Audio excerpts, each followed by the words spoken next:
안녕하세요. 혼란스러운 시대를 살아가는 우리 모두에게 깊은 울림을 주는 지혜의 말씀과 함께하는 시간입니다. 오늘 우리는 이 시대 최고의 신학자로 존경받는 N.T. 라이트와 함께 신앙과 현실 정치 사이에서 고민하는 그리스도인들을 위한 길을 모색해보고자 합니다.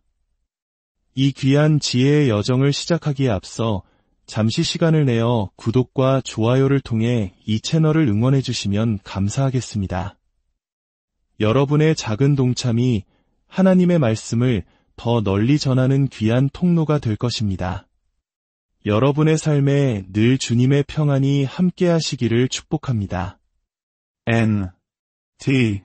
라이트는 전 더럼 주교이자 옥스퍼드 대학교와 세인트 앤드루스 대학교의 선임 연구원을 역임한 세계적인 신약학자입니다. 그는 80권이 넘는 저서를 통해 우리가 성경을 그 자체의 언어와 맥락 속에서 다시 발견하도록 도왔습니다. 특히 그는 하나님의 구원이 이 세상을 떠나는 것이 아니라 바로 이 세상을 위한 것임을 강조하며 천국이 우리의 최종 목적지가 아니라는 혁명적인 통찰을 제시했습니다.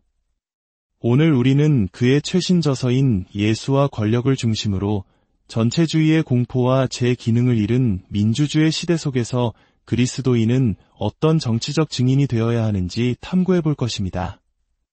먼저 우리는 모든 이야기의 시작점, 창세기로 돌아가야 합니다. 창세기 1장 26절에서 31절을 보면 하나님께서는 자신의 형상대로 인간을 만드시고 혼돈 속에서 질서를 창조하며 생명이 번성할 수 있는 환경을 만들도록 다스리는 권한을 위임하셨습니다. 이것이 바로 하나님 나라의 원형입니다. 많은 그리스도인들은 인간의 죄성만을 강조하며 우리가 할 수 있는 일은 오직 하나님의 자비를 구하는 것뿐이라고 생각하는 경향이 있습니다. 하지만 성경은 그렇게 시작하지 않습니다. 성경은 인간에게 주어진 위대한 위임, 즉 하나님의 형상을 세상에 비추는 사명으로 시작합니다. 이것을 기울어진 거울에 비유할 수 있습니다. 인간은 하나님의 지혜로운 통치와 사랑의 목적을 세상 속으로 반사하고 동시에 모든 피조물의 찬양을 다시 하나님께 반사하도록 창조된 존재입니다. 이것이 바로 모든 인간에게 주어진 제사장적 역할이자 왕적인 역할, 즉 왕 같은 제사장의 소명입니다. 물론 구약의 역사를 보면 제사장도 왕도 모두 실패합니다. 인간은 끊임없이 잘못된 길로 빠져들었습니다. 하지만 하나님께서는 인간의 소명을 철회하지 않으셨습니다. 대신 아브라함을 부르시며 말씀하십니다. 내 안에서 땅의 모든 족속이 복을 받을 것이니라. 이것은 실패한 인류의 소명을 다시 시작하시려는 하나님의 위대한 계획이었습니다. 다음으로 우리는 하나님의 정의라는 개념을 바로 세워야 합니다. 서구 기독교 문화 속에서 심판이나 정의는 종종 파괴나 세상의 종말과 같은 부정적인 이미지로 그려집니다. 그러나 성경이 말하는 히브리어 체데크 즉 하나님의 정의는 그런 뜻이 아닙니다. 그것은 잘못된 것을 바로잡는 것을 의미합니다. 고대 이스라엘의 재판관을 상상해 보십시오. 재판관은 여러 마을을 순회하며 사람들이 겪는 억울한 일들, 예컨대 도둑맞은 땅이나 죽임당한 소와 같은 문제들을 해결해 주었습니다. 그는 사건을 듣고 공정하게 판결하여 잘못한 자는 벌하고 옳은 자의 편을 들어주었습니다. 그 결과 마을 전체는 안도의 한숨을 내쉬며 다시 일상의 질서를 회복할 수 있었습니다. 바로 이것이 하나님의 정의가 하는 일입니다. 세상을 다시 올바른 궤도에 올려놓는 것, 그것이 바로 하나님의 정의입니다. 이사야 11장은 장차 오실 왕, 참된 다윗의 아들이 어떻게 하나님의 영으로 충만하여 진정한 정의로 세상을 다스릴지를 예언합니다. 그의 통치 아래에서는 이리가 어린 양과 함께 눕고 곰이 소와 함께 풀을 뜯을 것이며 온 땅의 주님을 아는 지식이 가득할 것이라고 말합니다. 시편 72편 역시 왕이 고아와 과부, 가난한 자와 나그네처럼 아무도 돌보지 않는 이들을 변호할 것이라 노래합니다. 이것이 성경이 그리는 정의로운 세상의 모습입니다. 이러한 이해는 신약에서 다음과 같은 세 단계로 이어집니다. 첫째, 하나님께서는 온 세상을 바로잡으실 것입니다. 둘째, 그 계획의 일환으로 지금 복음을 통해 우리 인간을 먼저 바로 세우십니다. 이것이 바로 우리가 칭의라고 부르는 것입니다. 셋째, 그렇게 바로 세워진 우리를 통해 온 세상을 바로잡는 그분의 프로젝트를 함께 이루어 가십니다. 우리의 구원은 세상을 외면하고 나 혼자 천국에 가기 위한 것이 아닙니다.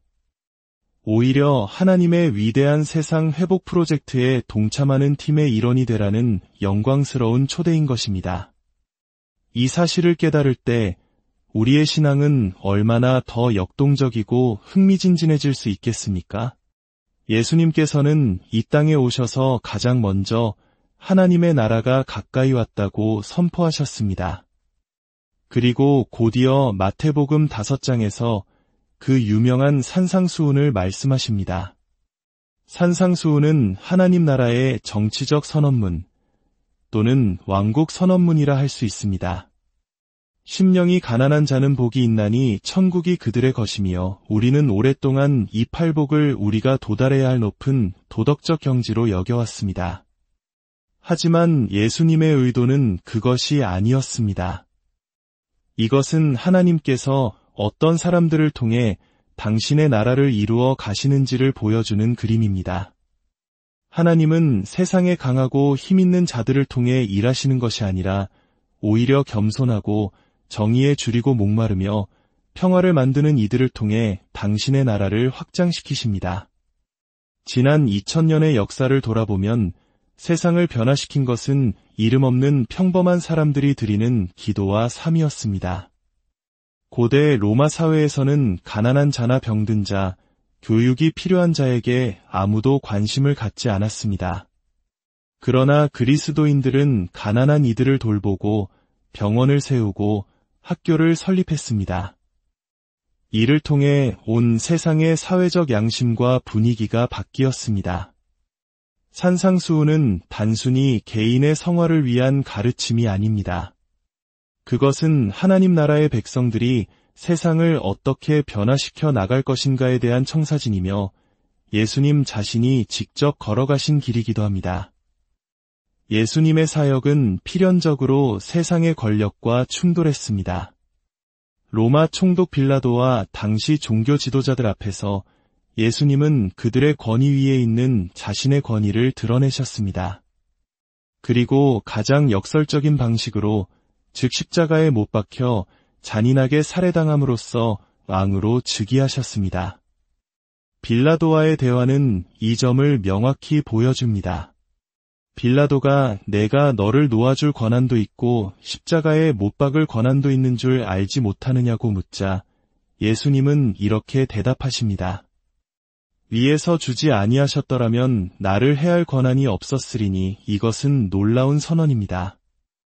예수님은 세상의 모든 권력이 궁극적으로는 하나님으로부터 왔음을 인정하십니다. 그러나 동시에 그 권력이 하나님의 뜻대로 사용되지 않을 때 그 권력의 한계와 허상을 폭로하십니다. 십자가는 어둠의 권세가 예수님께 할 수 있는 최악의 행동이었습니다. 그러나 예수님의 부활은 죽음이 결코 마지막이 아니며 폭군의 최종 무기가 하나님의 최종 무기가 아님을 증명했습니다. 부활을 통해 예수님은 악의 권세에 대한 근본적인 승리를 거두셨고 새로운 창조의 가능성을 여셨습니다. 이러한 이해는 로마서 13장에 대한 우리의 관점을 새롭게 합니다. 바울이 각 사람은 위에 있는 권세들에게 복종하라고 말했을 때 그는 로마 제국의 모든 행위를 정당화한 것이 아닙니다. 당시 유대 사회에서는 로마에 대한 무력 항쟁의 기운이 팽배했고 바울은 로마 교회의 성도들이 폭력적인 저항 운동에 가담하는 것을 막고자 했습니다. 진짜 적은 로마가 아니라 예수님께서 십자가에서 물리치신 죄와 죽음, 그리고 어둠의 권세이기 때문입니다. 따라서 그리스도인은 좋은 시민으로서 살아가되 동시에 권력을 향해 진리를 말할 책임을 가집니다. 이것이 바로 하나님의 것은 하나님께, 가이사의 것은 가이사에게 바치라는 말씀의 깊은 의미입니다. 우리는 국가라는 인간 시스템의 잠정성을 인정하지만 우리의 궁극적인 희망과 충성은 오직 하나님 나라에 둡니다. 따라서 기독교 민족주의나 특정 정당의 신앙을 종속시키는 것은 설 자리가 없습니다. 성경은 이 세상의 권력 이면에 영적인 실체가 존재한다고 말합니다. 우리는 흔히 이것을 정사와 권세라고 부릅니다. 어떤 이들은 모든 악한 일을 마귀의 탓으로 돌리며 과도하게 집착하고 어떤 이들은 영적 실체의 존재 자체를 부정합니다. 그러나 성경은 그 사이의 균형을 이야기합니다. 구약의 시편 82편이나 신명기 32편은 하나님께서 천상의 회의를 주재하시며 다른 민족들을 다스리도록 위임했던 신들 혹은 하나님의 아들들을 심판하시는 장면을 묘사합니다. 이들은 자신들에게 맡겨진 통치의 역할을 제대로 수행하지 못하고 불의를 행했습니다. 바울은 골로새서에서 이 모든 정사와 권세들이 본래 그리스도 안에서 그리스도를 통하여 그리스도를 위하여 창조되었다고 말합니다. 그리고 예수님의 십자가에서의 승리를 통해 이들이 패배했으며 궁극적으로는 다시 하나님과 화해하게 될 것이라고 선포합니다. 이것은 무엇을 의미할까요? 예수 그리스도께서 왕으로 선포되심으로써 세상의 모든 나라와 그 배후에 있는 영적 권세들은 이제 그들의 진짜 왕이신 예수님께 책임을 져야 한다는 것입니다. 그렇다면 이 모든 것이 오늘날 국가와 정부에 대한 우리의 관계를 어떻게 형성해야 할까요?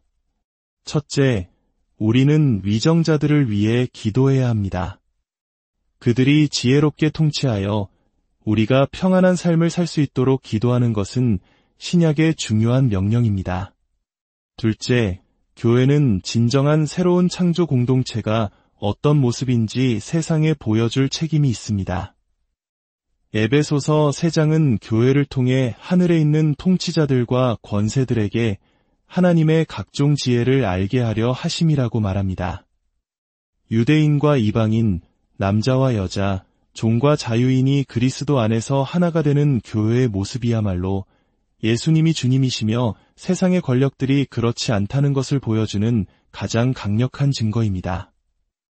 이것이 바로 교회가 영적 전쟁을 치러야 하는 이유입니다. 정사와 권세들은 하나님의 진정한 인간 공동체가 자신들의 영역을 침범하는 것을 미워하고 저항할 것입니다. 셋째, 교회는 사회의 소금과 빛이 되어야 합니다. 푸드뱅크를 세우고 학교를 설립하며 가난한 이들을 돌보는 구체적인 행동을 통해 세상에 하나님의 나라가 실제로 어떤 모습인지를 보여주어야 합니다. 교회가 사회의 가장 어둡고 아픈 곳에서 희망과 치유를 만들어낼 때 세상 권력은 교회를 통해 하나님의 살아계심을 보게 될 것입니다. 우리의 소명은 특정 정치 이념을 지지하거나 세상을 등지고 우리만의 거룩함을 추구하는 것이 아닙니다. 그것은 기도와 거룩한 삶, 그리고 구체적인 사랑의 실천을 통해 이 땅에 하나님의 통치가 임하도록 하는 것입니다. 비록 세상은 여전히 혼란스럽지만 교회는 교회가 됨으로써 결국 모든 권세 위에 하나님의 뜻이 서게 될 것을 믿고 나아가야 합니다. 바로 그곳에 우리의 희망이 있으며 그곳이 바로 우리가 행동해야 할 자리입니다. 이 혼란한 시대엔 라이트의 깊은 통찰이 여러분의 신앙 여정의 등불이 되기를, 그리고 우리 각자가 속한 삶의 자리에서 하나님 나라를 살아내는 진정한 증인이 되기를 주님의 이름으로